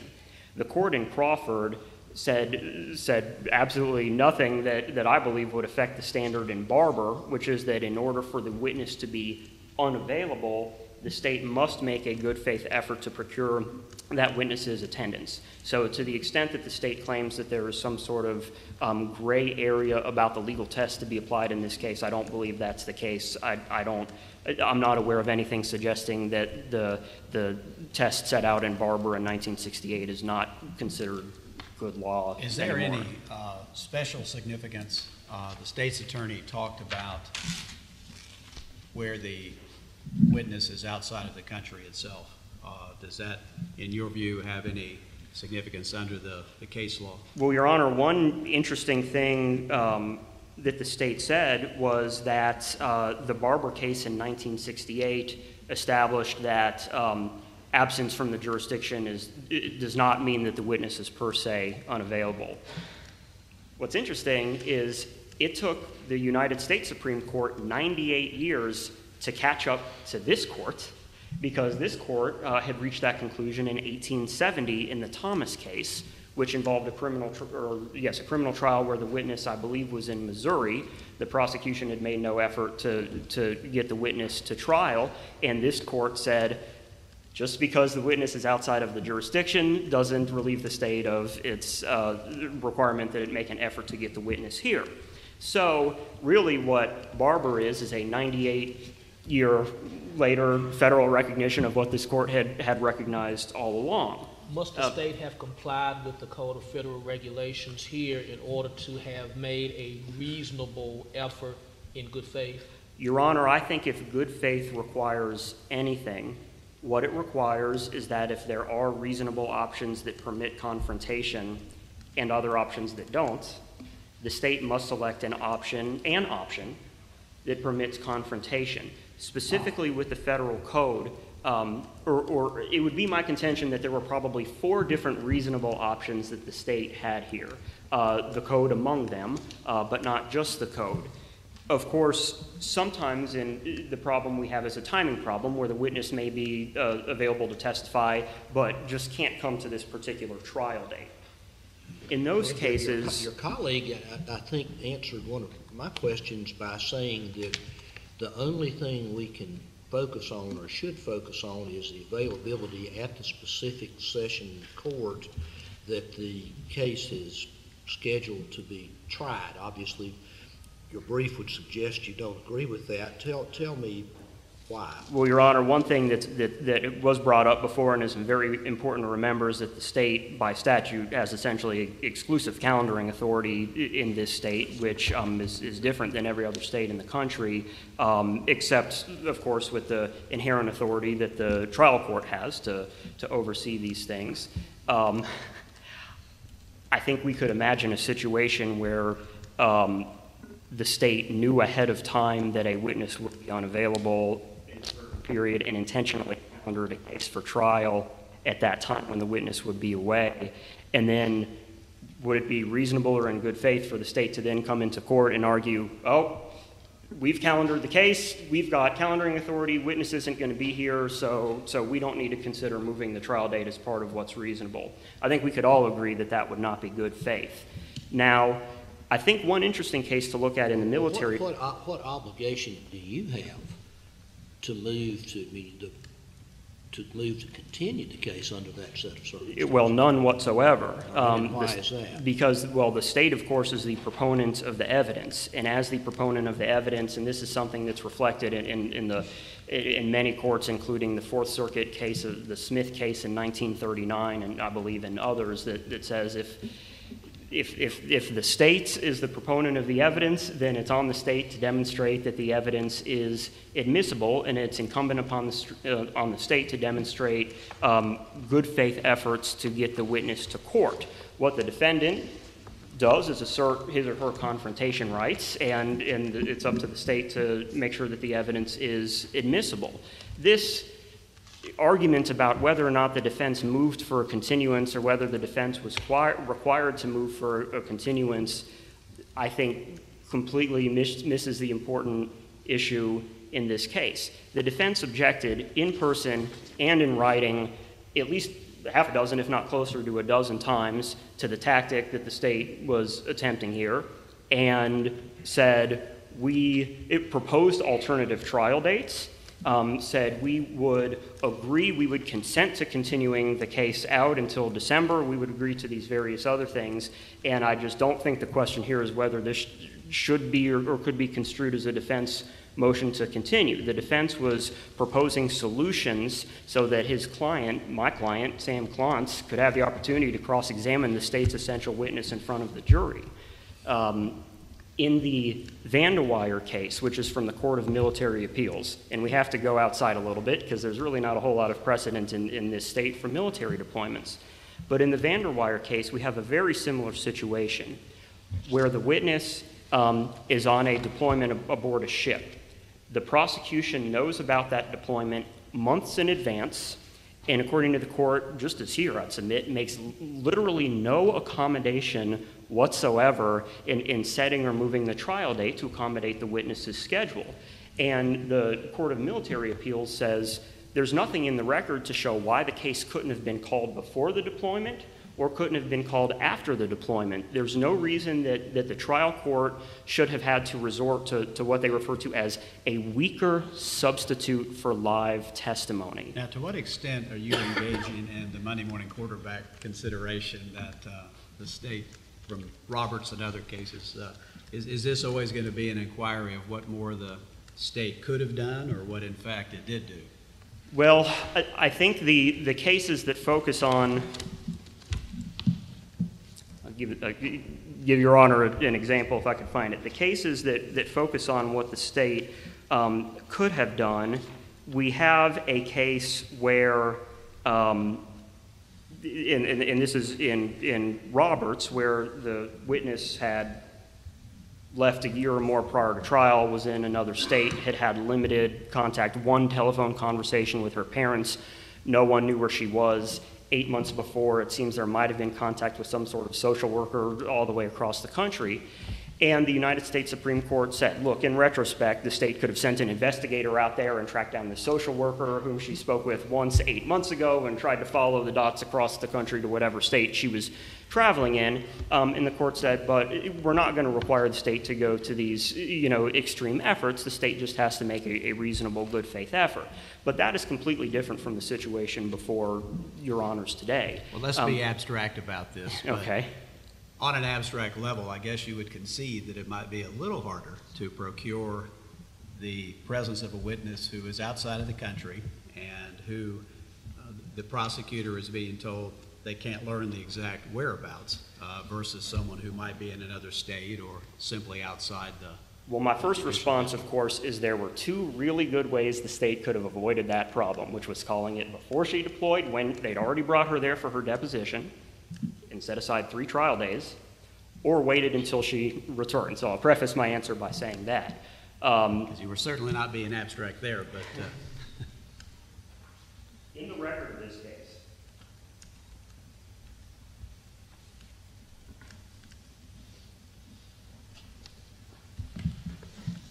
I'm looking at, starting at page 30 and then again at page 32, this is some of the correspondence that the state received from the military, and the state had noted that the trial prosecutor was in contact with Ms. Wisman's commanding officer. And Your Honor's right. If the court looks at this appears to be some sort of Ms. Wisman's orders telling her that she's to deploy. It does list her location as Marine Rotational Force in Darwin, which is in Australia. They might not disclose her exact location in Darwin, Australia, but we know more or less where she is. And what's important is that on the letter dated February 17th, this is a week before, this is 4 months before trial and a week before the state moves to depose Ms. Wisman. February 17th of that year, the state is provided, this is at the bottom of page 31, with a point of contact for Ms. Wisman. Again, on page 32, the next correspondence, a different point of contact for Ms. Wisman is provided. This is important because under the federal code, it specifies that if the state wants to procure the attendance of a witness, you deliver the state court order to that point of contact. There is zero evidence in the record in terms of the state's written submissions or in terms of anything the state ever said in court or told the trial judge to demonstrate that the state made any request on the military to procure Ms. Wisman's presence, that the military received any such request, or that the military denied any such request. There is no indication that a request was ever made, that it was received, or that it was rejected. There is correspondence saying we won't tell you exactly where she is in Darwin and exactly what she's doing, but it never says we will not produce her. And this is very important because the federal code specifies that it is actually military policy to comply with court orders and subpoenas, even from state courts, and that they will return the witness to the United States to be available to testify in the proceeding. And not only does the code specify that that's military policy, the code also says that leave normally will be granted to the service member, and if the service member refuses to comply with the subpoena or court order, that normally will be grounds for disciplinary action to be taken against the member. With the record we have and the way that the federal regulations are presented, it certainly appears to me that if a legitimate request pursuant to the code within the time frame required had been made, Ms. Wisman would have been returned to the United States to testify, and if she refused, she would have been subject to discipline. You said that there were. Go ahead, sir. You said that there were 4 ways that the state could have exerted a reasonable effort, the CFR being one of them. At least 4 ways.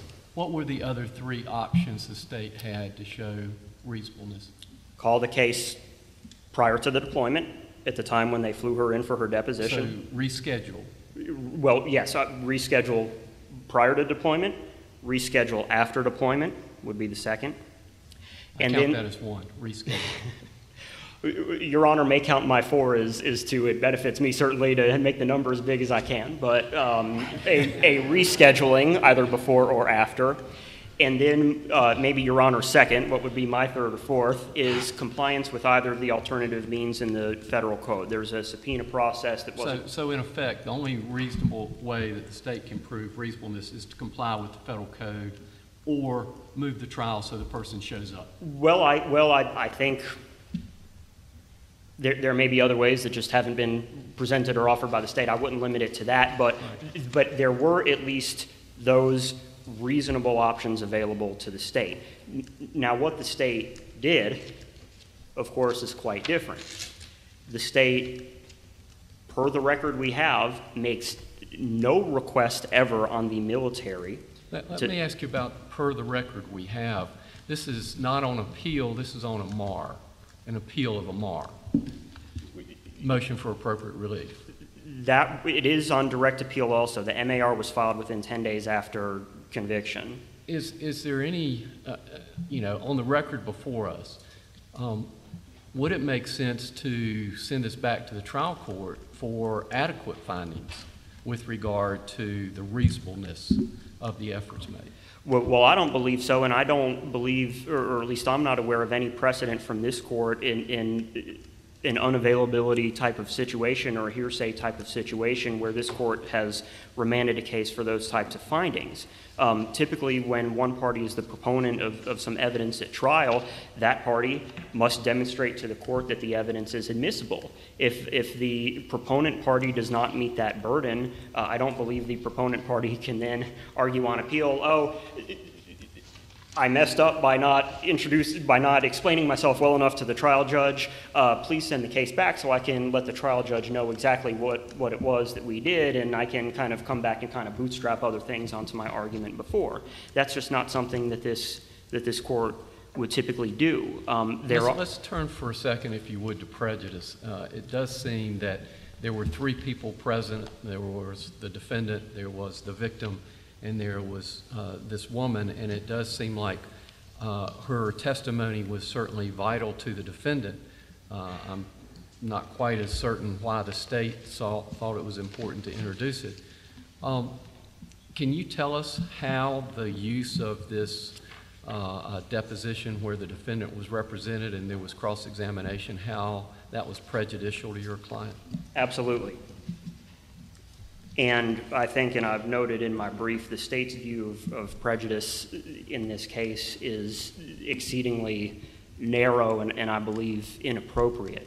The state's view is if the error is in admitting the deposition, this court should look only at what's in the deposition, determine if that was harmful to the defendant at all, and if not, then the error is harmless. That is not the prejudice inquiry that this court or other courts engage in when we're dealing with a confrontation violation or really any sort of violation where the issue involves a cross-examination that's been limited in some way. The California v. Green, which was a United States Supreme Court case from 1970, says something really instructive, which is that one of the really critical purposes of confrontation is not just to have the witness there to sift that witness's particular conscience, but also to have that witness be present to explain or repudiate any other stories that are told to the trier of fact at the trial. And that, the court says, is what forms the core of the values protected by the Confrontation Clause.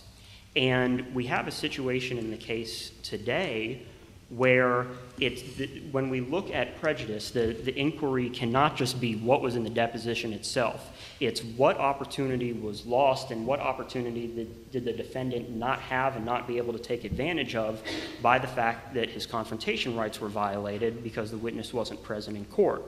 And of course, I've indicated a number of them in my brief, but the main one that I'll address is we have what I would consider to be either a changing story or a bit of an evolving story from the alleged victim in the case. When he is initially interviewed by police, he gives his description of what had happened and makes a remark at some point that Miss Wisman had run away down by the woods screaming for my client to come help her. When Miss Wisman is deposed, she describes a fairly, what's to her, a very frightening assault where she's taken out of the car by the alleged victim, put up on the tree by her neck. He gets in her face, he screams at her, and then she takes off running, and she says, yes, and I screamed, Sam, please help me, don't let him hurt me again, I'm terrified, Sam, please help me. At that point in the deposition, defense counsel doesn't have much of a reason to ask her to explain that statement because it seems fairly clear based on her testimony what she means. When we get to the trial, however, the alleged victim, Mr. Allen, testifies, and for the first time he says, well, when she was running away screaming this thing, I have no idea what she meant. I hadn't assaulted her. I didn't know what she meant when she said, don't let him do this to me again. And the prosecution completely capitalizes on the fact that Ms. Wisman is not there live to be questioned in response to that. There's evidence that... Is there any authority, you mentioned California versus Green, is there any other authority that you can cite to us that suggests that your preferred mode of looking at the prejudice issue is preferable to that proposed by the state? Well, I think if you look at cases that involve really what this is they're could and should have been more confrontation or more cross-examination that was limited by the trial court's ruling. I'd point this court to really the McNeil case and from this court in 1999 and the Bell case from 2004, which were both cases involving limitations on cross-examination. And there are other cases that suggest that, and I'm sorry I don't have what case it is in front of me, that the question is what opportunity was lost. And assuming the impact of the lost opportunity, assuming a full cross-examination, is there any reasonable chance that the jury verdict would have been affected? And the way that the prosecutor capitalized on this in this case is there was some evidence that Ms. Wisman had at some point previously in her life been assaulted in a completely separate incident by a completely different person. The prosecutor comes before the jury in closing argument and says, when Ms. Wisman was, well, first of all, she says, Mr. Allen, we can agree maybe some of his answers were not credible. This is the prosecutor's own witness. And says also Mr. Klontz probably was entitled to use some degree of force to defend himself. So these are some very important admissions by the prosecutor that shows this was a very close case. The prosecutor then goes on to argue that when Ms. Wisman was running away down behind the house and shouting for Sam to help her, it wasn't because Mr. Allen had just viciously put her up by a tree by her neck. It was because she was having a mental health episode of some sort where she was flashing back to this earlier occasion in her life where she'd been assaulted by somebody else, and she was going there in her mind and yelling for Sam to save her from this prior assault that had happened at an earlier time. And of course, there is no way at all for the defense to have questioned Ms. Wisman about that at trial or asked her to further explain why she was yelling, because she wasn't there.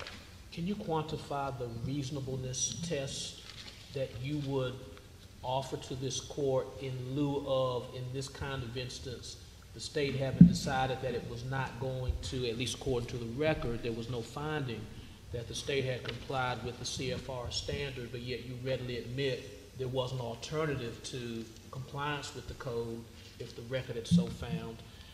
What would you say would be a bright line standard or perhaps a workable standard to show reasonableness by the prosecution? Sure. It's a great question, and bright lines are tough in these cases because it's a very fact-specific inquiry in each situation. I like how Justice Ervin put it a little while ago. Were the prosecution's efforts reasonably calculated to get the witness there? I think that if this court looks at the various cases on reasonableness and what it means, including, one thing that's really important, I think, is in the Nobles case in 2003, this court says, and I guess this would be the answer to the question, something this court has already held. If there are reasonable affirmative measures that the state could use to produce the witness, then the state has to avail itself of those reasonable measures, even if, and this is in this court's words, even if it's only a remote possibility that this will work to procure the witness, the state still has to do that. Just like the United States Supreme Court said in the Barber case, dealing with, speaking about the federal code or ways that a federal inmate could be brought to testify in state court. The Supreme Court says the fact that the state may receive a rebuff from federal authorities, the fact that you're ultimately asking for federal authorities to exercise discretion, does not relieve the state of its obligation to make the request in the first instance. The possibility of a refusal is not the same as asking and receiving a rebuff. But it seems like there's a danger that reasonableness could be ultimately evaluated by the success or lack of success, or using the colloquialism of the chief, Monday morning quarterbacking. How do you assess it going through the front door, as I'm now using colloquialisms, going through the front door of evaluating reasonableness as opposed to the back door, which would be assessing reasonableness based upon the success or lack of success of obtaining the witness's presence? Well, Your Honor, I guess the way that I would answer that question is to actually look at prior cases from this court where this court has said that the prosecution did make reasonable efforts and what that entailed. There is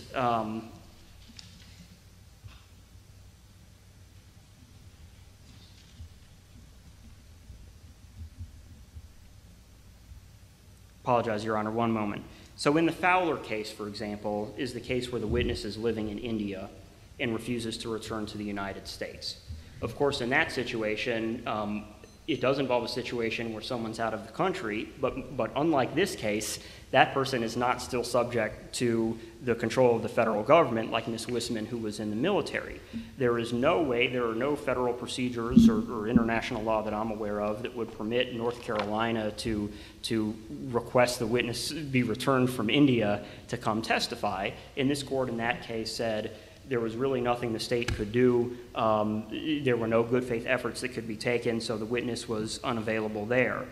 In the Greer case, which the state had discussed with the court just a few minutes ago, that was a situation where the witness was actively evading a subpoena.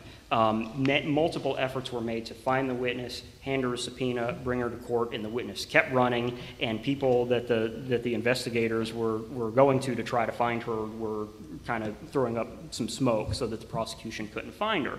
And that, I think, would be a good case where, again, Monday morning quarterbacking, you can say, well, why didn't you send a person to this location or that location or whatever? And this court said, no, you don't have to exhaust every possible conceivable means. It just has to be reasonable. I believe that's far different from this case when bumping the calendar just in either direction. This was not a multi-year deployment. This was 8 months with a trial date right in the middle.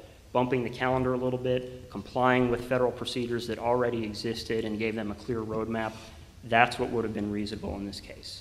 Your Honors, I see my time is expiring. Thank you very much for the opportunity today, and for the reasons I've stated, we would ask you to affirm the Court of Appeals decision in this case. All right, thank you, Thank you very much.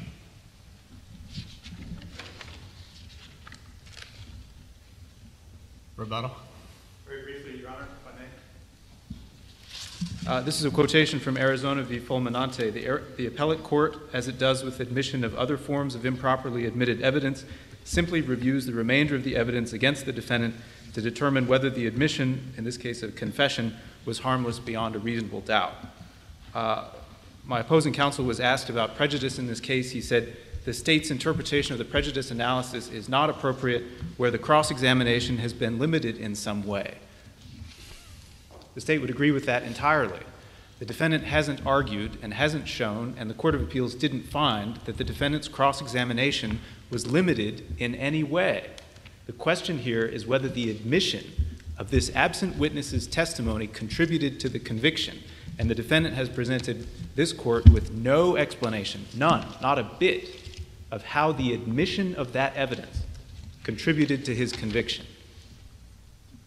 I suggested that I would start my argument with prejudice because this court has a very easy way to resolve this case on prejudice. The admission of Ms. Wisman's prior testimony couldn't possibly have prejudiced the defendant because it was the only evidence that corroborated his claim of defense of another. The state would respectfully ask that this court overturn the Court of Appeals. Thank you. All right, thank you, counsel. On behalf of the court, I'd like to share a few thank yous and then a general observation. First, I want to thank counsel, who has traveled quite a distance to be here for this historic occasion, and for their advocacy on behalf of their respective clients. I also want to thank all of the local government officials and private attorneys and numerous other citizens here in Buncombe County who have, it's hard to describe adequately the kindness, the warm hospitality that we have encountered here in the city of Asheville, and we are very grateful and appreciative for that. And I also want to thank each and every person that took the time to be with us today for this historic session. And now for my general observation. There are many countries that have written constitutions, but without strong and independent courts to make sure that the rights and responsibilities of our people are protected. Oftentimes, those written constitutions do not have much effect They do not mean much to the everyday lives of the people in those countries. We can be very grateful for the strong tradition we have in this country of a strong and independent judiciary. And it is interactions just like this where courts are able to interact with our citizens, where I think that is made very clear to all concerned. So thank you very much again for being here, and Madam Clerk. All right. Oh, yes.